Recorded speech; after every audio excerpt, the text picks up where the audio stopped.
Pride and Prejudice by Jane Austen, Chapter 1. It is a truth universally acknowledged that a single man in possession of a good fortune must be in want of a wife.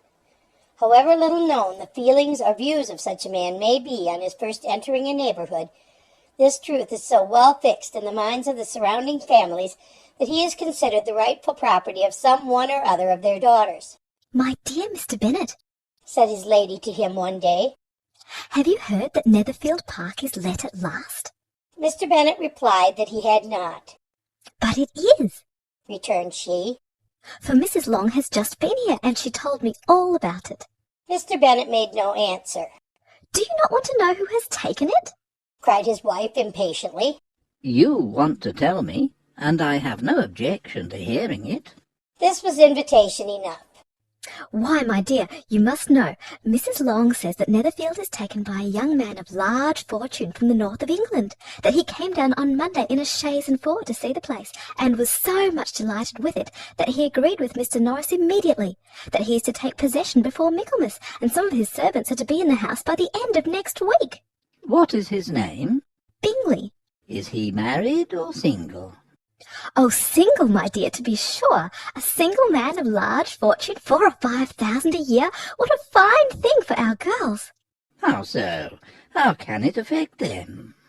"My dear Mr. Bennet," replied his wife, "how can you be so tiresome? You must know that I'm thinking of his marrying one of them."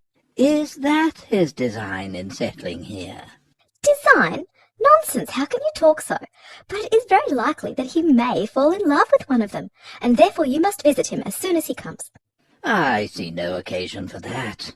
You and the girls may go, or you may send them by themselves, which perhaps will be still better, for as you are as handsome as any of them, Mr. Bingley may like you the best of the party." "My dear, you flatter me. I certainly have had my share of beauty, but I do not pretend to be anything extraordinary now. When a woman has 5 grown-up daughters, she ought to give over thinking of her own beauty." "In such cases, a woman has not often much beauty to think of." "But, my dear, you must indeed go and see Mr. Bingley when he comes into the neighbourhood."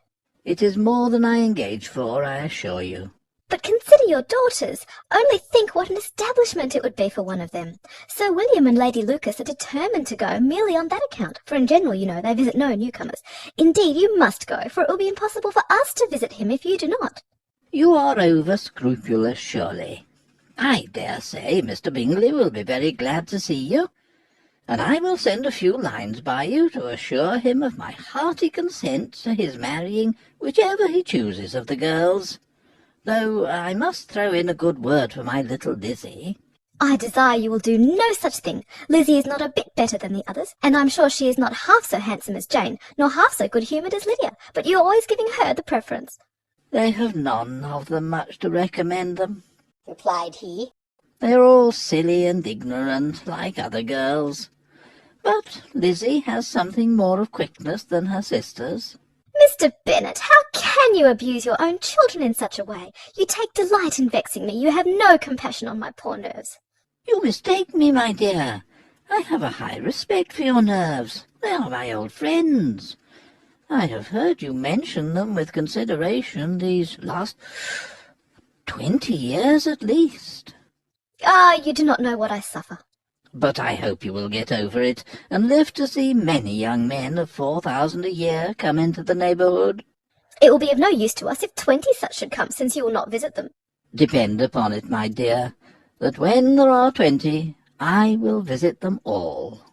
Mr. Bennet was so odd a mixture of quick parts, sarcastic humour, reserve, and caprice, that the experience of 23 years had been insufficient to make his wife understand his character. Her mind was less difficult to develop. She was a woman of mean understanding, little information, and uncertain temper. When she was discontented, she fancied herself nervous. The business of her life was to get her daughters married. Its solace was visiting and news. End of Chapter 1.